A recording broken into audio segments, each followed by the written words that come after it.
History remembers kings for their crowns, generals for their victories, and prophets for their miracles.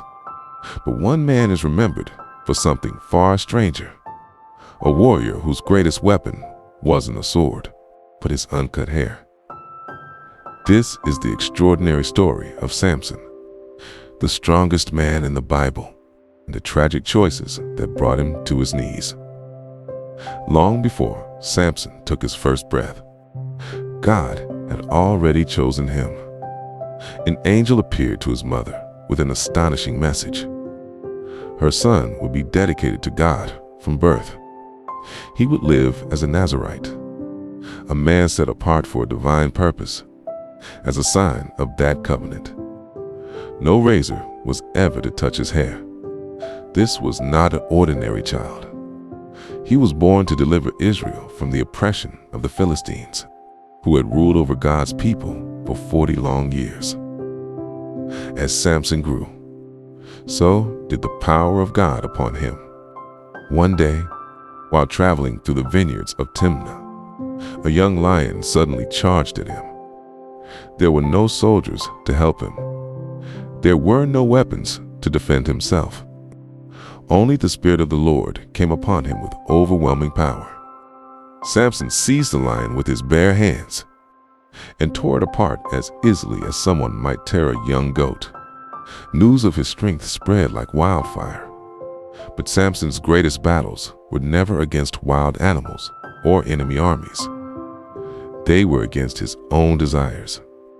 Again and again, he ignored God's wisdom. He acted on impulse. He pursued revenge. He fell for temptation. One of the most astonishing moments came when 1,000 Philistine soldiers surrounded him, outnumbered, unarmed, with no escape in sight. Searching the ground, Samson found the jawbone of a donkey. It was hardly the weapon anyone would choose. Yet, through God's power, it became enough. By the end of the battle, 1,000 men lay defeated. To Israel, Samson looked invincible. But appearances can be deceiving.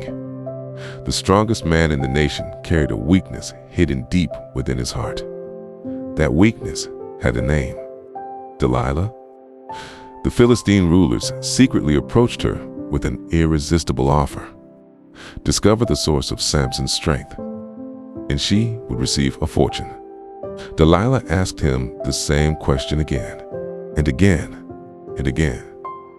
Each time, Samson invented another story. Tie me with fresh bowstrings. Bind me with new ropes. Weave my hair into a loom. Every answer was a lie. Yet every lie should have warned him that someone he loved was trying to betray him. Still, he stayed, day after day. Delilah wore him down until his resistance finally collapsed. At last, Samson revealed the truth. No razor has ever touched my head. If my hair is shaved, my strength will leave me. That night, while Samson slept, Delilah called for a man to shave the 7 locks of his hair. Then she cried out, "Samson, the Philistines are upon you." He awoke, expecting another easy victory. But this time, nothing happened. The Bible records one of its saddest sentences. He did not know that the Lord had left him. The Philistines seized him. They gouged out his eyes, bound him in bronze chains, and forced the once mighty warrior to grind grain in a prison like a slave. The hero had fallen, but prison became the place where Samson remembered the God he had forgotten. Quietly, almost unnoticed, his hair began to grow again. More importantly, so did his faith. Months later, during a grand celebration in the temple of Dagon, thousands gathered to mock the blind prisoner. Samson depended completely on God. Standing between 2 enormous pillars, Samson whispered a simple prayer: "Sovereign Lord, remember me." strengthen me just once more." For the first time in a long time, he stretched out his arms, pushed with everything he had. The pillars cracked. The ground trembled. The temple collapsed. In his final act, Samson defeated more Philistines than he had during his entire lifetime. His story is more than a tale of incredible strength. It is a reminder that talent without obedience can become a path to destruction. The greatest danger is not always the enemy standing before us. Sometimes it is the compromise growing quietly within us. Samson fell because he trusted his own strength more than the God who gave it.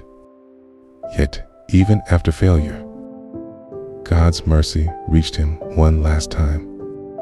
His life reminds us that no one is too broken to call on God, and no sincere prayer goes unheard.